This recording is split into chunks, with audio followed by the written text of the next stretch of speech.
Jalan-jalan ke luar negeri adalah senam otak.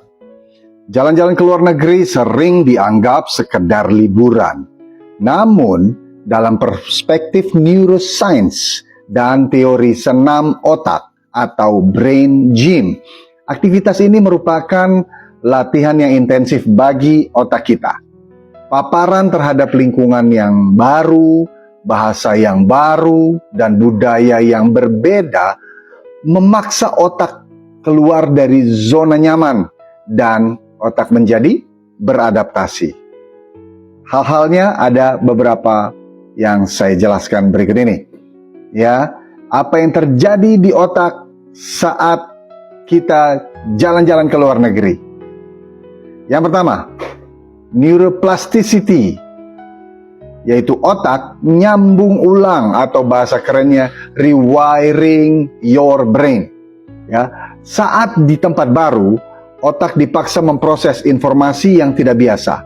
Misalnya pemandangan, aroma, wangi, atau sistem transportasi yang berbeda dengan negara asal.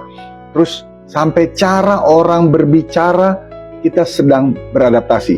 Di situ neuroplasticity otak kita sedang bekerja, sedang menyambung ulang, rewiring the brain. Ya, yang A-nya misalnya pertumbuhan koneksi yang baru atau sinapsis. Nah, pengalaman baru ini merangsang neuroplasticity kita. Ya, kemampuan otak untuk membentuk koneksi saraf yang baru, sinapsis, dan memperkuat jalur saraf yang sudah ada. Kan? Lanjutannya adalah peningkatan kemampuan kognitif. Otak tuh bekerja lebih keras atau lembur gitu ya, overtime untuk menavigasi, untuk mengarahkan lingkungan yang baru, bikin jalur-jalur yang baru, yang secara efektif meningkatkan fleksibilitas kognitif dan kemampuan pemecahan masalah. Yang kedua, aktivasi komponen otak utama atau teorinya dari senam otak kurang lebih adalah the core brain, ya, mengaktifasi core brain. Nah, traveling atau jalan-jalan ke luar negeri berfungsi seperti bootcamp atau senam otak yang melatih semua bagian otak. Yang pertama, hipokampus, itu bagian yang memori dan spasial, ya. Saat mencoba mengingat rute kereta MRT bawah tanah, misalnya di New York gitu ya, atau di Tokyo gitu, atau mencari jalan di labirin jalanan Eropa atau yang kecil-kecil gitu kan, misalnya di Paris waktu itu ya, di Praha, Ceko, di Belanda, Netherlands, Den Haag gitu. Maka hipokampus aktif bekerja untuk memetakan ulang. Nah, otak kita tuh luar biasa ya, memetakan ulang dan menyimpan memori yang baru. Terus prefrontal cortex bagian depan tuh ya, untuk bertugas untuk perencanaan dan adaptasi. Nah, bagian ini bekerja saat Anda mengatur misalnya keuangan gitu ya, anggaran, terus merencanakan rute dari sini kemana, dari yang B terus kemana, restorannya mana gitu, kita mau datang ke tempatnya mana, terus memecahkan masalah bahasa ya. Ini mempertajam kemampuan eksekutif otak, yaitu prefrontal cortex ya. Terus lobus parietal ya, navigasi untuk sensoriknya, memproses stimulasi secara visual dan suara yang asing. Nah, itu meningkatkan kesadaran spasial ya. Oke, keren kan?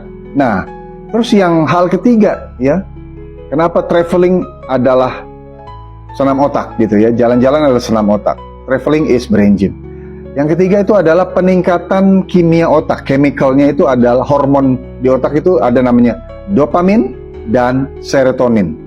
Ya, novelty atau kebaruan dari perjalanan kita itu memicu pelepasan neurotransmitter yang meningkatkan suasana hati dan juga motivasi. Oh, keren. Pertama, hormon dopamin. Rasa antusias kita nih melihat keajaiban di dunia atau mencoba makanan baru, itu ningkatin dopamin, ya, yang meningkatkan kebahagiaan dan motivasi. Iya kan? Jadi kayak lagu I can show you the world gitu kan. Terus selain dopamin, hormon itu serotonin, yaitu jalan-jalan santai di lingkungan yang baru, misalnya di Central Park gitu di New York, dan jauh dari stres gitu loh. Ngelihat pemandangannya indah, aromanya baru, wangi gitu kan, bebas polusi. Jadi bebas dari stres pekerjaan yang itu jadi meningkatkan serotonin kita, mengurangi kecemasan.